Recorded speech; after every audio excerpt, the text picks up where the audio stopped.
पुराने समय की बात है।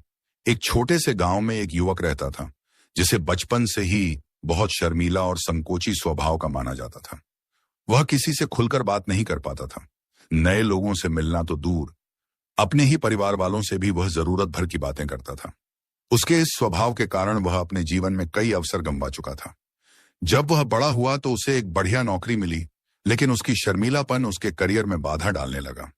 वह अपने वरिष्ठों से बात नहीं कर पाता था, किसी भी मीटिंग में अपनी राय रखने से डरता था और यहां तक कि ग्राहकों से बातचीत करने में भी उसे घबराहट होती थी। इस कारण से उसकी पदोन्नति भी रुक गई और उसे नौकरी छोड़नी पड़ी। हतोत्साहित होकर उसने अपने माता पिता से सलाह ली। उसके पिता ने कहा, बेटा, तुम्हें अपने डर को दूर करने के लिए किसी ज्ञानी व्यक्ति की सहायता लेनी चाहिए। युवक को यह बात सही लगी और उसने निश्चय किया कि वह किसी गुरु के पास जाकर अपनी समस्या का समाधान खोजेगा। कई गांवों की यात्रा करने के बाद युवक एक प्रसिद्ध बौद्ध मठ में पहुंचा, जहां एक महान भिक्षु रहते थे। वह भिक्षु अपनी गहरी बुद्धिमत्ता और अद्भुत शिक्षाओं के लिए प्रसिद्ध थे। युवक उनके पास गया और हाथ जोड़कर बोला, गुरुदेव, मैं बहुत बड़ी समस्या में हूं। मैं बहुत शर्मीला हूं और किसी से भी खुलकर बात नहीं कर सकता। इसी कारण मैं अपने जीवन में असफल होता जा रहा हूं। कृपया मेरी मदद करें। भिक्षु ने उसे ध्यान से देखा और मुस्कुराते हुए बोले, बेटा, मैं तुम्हारी समस्या समझ सकता हूं, लेकिन किसी भी समस्या का समाधान किताबों या प्रवचनों में नहीं, बल्कि अनुभव में छिपा होता है। अगर तुम सच में अपने डर को दूर करना चाहते हो तो तुम्हें एक कार्य पूरा करना होगा। युवक ने उत्सुकता से पूछा, कैसा कार्य गुरुदेव? भिक्षु ने अपनी कुटिया के अंदर जाकर एक मूर्ति निकाली और युवक को थमाते हुए बोले, यह मूर्ति बहुत मूल्यवान है। मैं चाहता हूं कि तुम इसे बाजार में बेच कर आओ, लेकिन ध्यान रहे, तुम्हें इसे कम से कम 100 सोने के सिक्कों में बेचना होगा। युवक चौंक गया। उसे लगा कि यह असंभव है। वह बोला, गुरुवर, मुझे तो व्यापार करना भी नहीं आता और न ही मैं किसी से बात कर सकता हूं। कोई भी इस मूर्ति के लिए इतना पैसा क्यों देगा? भिक्षु ने हल्के से मुस्कुराते हुए कहा, अगर तुम्हें अपनी समस्या का हल चाहिए तो बस मेरा कहा मानो और बाजार जाओ। युवक के पास कोई और विकल्प नहीं था। उसने मूर्ति ली और बाजार की ओर चल दिया। बाजार में पहुंचते ही युवक ने देखा कि वहां बहुत भीड़ थी। व्यापारी अपने अपने सामान की प्रशंसा कर रहे थे। खरीदार मोलभाव में लगे थे और चारों ओर शोरगुल था। लेकिन युवक को तो किसी से बात करने में ही कठिनाई होती थी। वह एक कोने में खड़ा हो गया और सोचने लगा कि क्या करे। कई घंटे बीत गए, लेकिन उसने किसी को मूर्ति के बारे में नहीं बताया। उसका डर उसे रोक रहा था। फिर उसने हिम्मत जुटाकर एक दुकानदार के पास जाकर कहा, क्या आप ये मूर्ति खरीदेंगे? दुकानदार ने उसे ऊपर से नीचे तक देखा और हंसकर बोला, यह मूर्ति तो साधारण सी लग रही है। मैं इसके लिए एक भी सोने का सिक्का नहीं दूंगा। को बहुत बुरा लगा, लेकिन उसने हार नहीं मानी। वह दूसरे दुकानदार के पास गया, फिर तीसरे, फिर चौथे, लेकिन हर जगह उसे नकारात्मक जवाब ही मिले। अब वह पूरी तरह निराश हो चुका था। वह सोचने लगा, गुरुदेव ने मुझे यह कार्य क्यों दिया?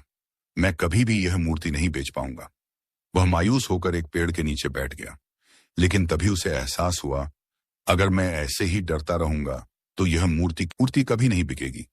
मुझे अपनी झिझक छोड़नी होगी और आत्मविश्वास के साथ बात करनी होगी। युवक ने गहरी सांस ली और उठकर बाजार के बीचों बीच खड़ा हो गया। अब की बार वह ऊंची आवाज में बोला, यह कोई साधारण मूर्ति नहीं है। यह एक दुर्लभ मूर्ति है जो घर में सुख, समृद्धि और सौभाग्य लाती है। इसे जिसने भी खरीदा उसके जीवन में खुशहाली आएगी। धीरे धीरे लोगों का ध्यान उसकी ओर जाने लगा। कुछ लोग मूर्ति को देखने के लिए रुके। एक अमीर व्यापारी भी वहां आया और उसने मूर्ति को ध्यान से देखा। उसने पूछा, इसकी कीमत क्या है? युवक पहले तो घबरा गया, लेकिन फिर आत्मविश्वास के साथ बोला, 100 सोने के सिक्के। व्यापारी ने कुछ देर सोचा, फिर बोला, ठीक है, मैं इसे खरीदता हूं। युवक को विश्वास नहीं हो रहा था कि उसने मूर्ति बेच दी। व्यापारी ने उसे 100 सोने के सिक्के दिए और मूर्ति खरीद ली। युवक खुशी खुशी मठ में वापस लौटा और सारे सोने के सिक्के भिक्षु के सामने रख दिए। गुरुदेव, मैंने कर दिखाया, मैंने मूर्ति बेच दी। भिक्षु मुस्कुराए और बोले, बेटा, क्या तुमने समझा कि असली समस्या क्या थी? युवक कुछ सोचने लगा और फिर अचानक बोला, गुरुदेव, मेरी असली समस्या मेरा शर्मीला स्वभाव नहीं था, बल्कि मेरा डर था। जब तक मैं डरता रहा, मैं मूर्ति बेच ही नहीं पाया। लेकिन जैसे ही मैंने आत्मविश्वास दिखाया, लोग मेरी बात सुनने लगे और मेरी मूर्ति भी बिक गई। भिक्षु ने कहा, सही कहा, इस संसार में लोग उन्हीं की बात सुनते हैं जो आत्मविश्वास के साथ बोलते हैं। जब तक तुम खुद को कमजोर समझोगे, कोई तुम्हारी बात नहीं सुनेगा, लेकिन जब तुम खुद पर विश्वास करोगे, तब दुनिया भी तुम पर विश्वास करेगी। युवक ने गुरुवर के चरण छुए और अपने जीवन को आत्मविश्वास के साथ जीने का संकल्प लिया। इस कहानी से हमें शिक्षा मिलती है, आत्मविश्वास की कमी ही हमारी सबसे बड़ी बाधा होती है। डर और झिझक को दूर किए बिना सफलता नहीं मिल सकती। लोग उन्हीं की बात सुनते हैं जो आत्मविश्वास से बोलते हैं। सही दृष्टिकोण से किसी भी मुश्किल कार्य को आसान बनाया जा सकता है। अब वह युवक पहले जैसा संकोची नहीं रहा। वह आत्मविश्वास से भर चुका था और अपने नए जीवन की शुरुआत करने के लिए पूरी तरह तैयार था। दोस्तों, कैसी लगी कहानी? अगर आपको अच्छी लगी हो तो हमारे चैनल को सब्सक्राइब और लाइक जरूर करें और कमेंट में अपना सुझाव दें।